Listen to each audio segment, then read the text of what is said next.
Hi అండి, ఎలా ఉన్నారు? బాగున్నారా? బాగున్నారని కోరుకుంటున్నాను. నేనైతే ఈరోజు ఒక విలేజ్ వైపు అయితే వెళ్తుంటే ఓనమాలు ఇనప మంచానికైతే నవారలుతూ అయితే కనిపించారనమాట. అబ్బా, ఈ రోజుల్లో కూడా నవారలుతూ వంచాలు చేస్తున్నారు బాబోయ్, ఎక్కడున్నాయి అనుకుంటే అలా లిట్లు బిట్టి అయితే వాళ్ళ వీడియో తీస్తూ ఉన్నా. మళ్ళీ రిటర్న్ బ్యాక్ వస్తూ చేయొచ్చు అని ఊళ్ళోకి అయితే ఎంటర్ అయ్యాను అనమాట.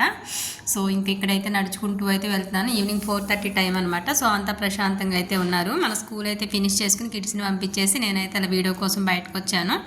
యాక్చువల్గా ఈరోజు నేను అందరికీ చెప్పాలనుకుంది ఏంటి అంటే, చాలామంది కామెంట్స్ పెట్టినప్పుడు చేసినప్పుడు మీరేంటి మేడం సింగిల్గా ఉంటారా, లేకపోతే ఏంటి మీరు ఒక్కళ్ళే కనిపిస్తారేంటి వీడియోస్లో, మీ ఫ్యామిలీ మెంబర్స్ కానీ ఎవరు కనిపించరేంటి అని అయితే అడుగుతూ ఉంటారు. నేను ప్రతి ఒక్కరికి కూడా నేను చెప్తుంది ఏంటి అంటే, వీడియోస్ ఎవరైతే చేస్తారో వాళ్ళు మాత్రమే పర్సనల్ ఇంట్రెస్ట్ మీద వాళ్ళు చేస్తారు. వీడియోస్ చేస్తున్నంత మాత్రమే ఫ్యామిలీ అందరినీ చూపించాలి అని అయితే రూల్ ఏం లేదు. అవతల వాళ్ళకి ఇష్టం ఉండాలి వాళ్ళు కనిపించడానికి చేయడానికి అయితే. ఇవన్నీ పక్కన పెట్టేసేసి నేను తీసుకున్న సెలెక్టివ్ ఛానల్ వచ్చేసి village life channel.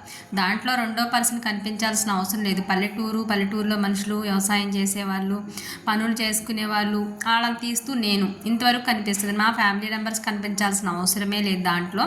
And second thing వచ్చేసేసి ఏంటి అంటే, నేను అసలు ఛానల్ స్టార్ట్ చేసినట్టు మా ఫ్యామిలీలో ఎవరికి కూడా చాలామందికి తెలియదు అనమాట.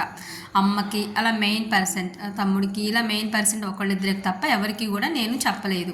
దానికి రీజన్ ఏంటి అంటే, మనం మొదలు పెట్టడం ఏది కూడా గొప్ప కాదు, దాన్ని సక్సెస్ అయ్యి మనం ఒక ప్లేస్ అనేది సంపాదించుకోవడం అనేది గొప్ప. ఆ రోజు ప్రతి ఒక్కరికి మనం చెప్పుకోవాలి అనే కాన్సెప్ట్తో నేను ఏ ఒక్కరికి కూడా ఫ్యామిలీ మెంబర్స్కి నా లింక్ పంపించడం కానీ చేయటం కానీ నా వీడియోస్ చూడమని కానీ చెప్పకపోవటం వల్ల ఎవరికీ తెలియదు. నేను ఏదైనా వీడియోస్ చేసేటప్పుడు కూడా ఒక పక్కన కూర్చుని ఒక రూమ్ కేటాయించుకుని చేస్తానన్నమాట. చిన్న పని మీద బయటకు వెళ్ళినట్టుగా వెళ్ళి నేను వీడియోస్ అయితే చేసుకుంటూ వస్తాను. ఇంకా అంతా అయిపోయిన తర్వాత రిటర్న్ వచ్చేటప్పుడు ఈ మంచం ఎంతవరకు వచ్చిందని చూస్తే ఒక లైన్ అయ్యింది, రెండో లైన్ అయితే చేస్తూ ఉన్నారు. అబ్బా, ఇంకెంత కష్టంరా బాబో, ఈ రోజులు ఎంత ఓపిక్గా అలా చేస్తున్నారు అనుకుని ఒక 2 మినిట్స్ అయితే అలా చూశాను. చిన్నప్పుడు అమ్మమ్మలు నాయనమ్మలు అయితే చేయటం చూశాను. వీళ్ళైతే ఇలా చేస్తూ ఉంటారంటే ఇవన్నీ అయితే మీతో షేర్ చేసుకుంటున్నాను. దయచేసి ప్రతి ఒక్కరు నన్ను అర్థం చేసుకుని కోఆపరేట్ చేయండి ప్లీజ్.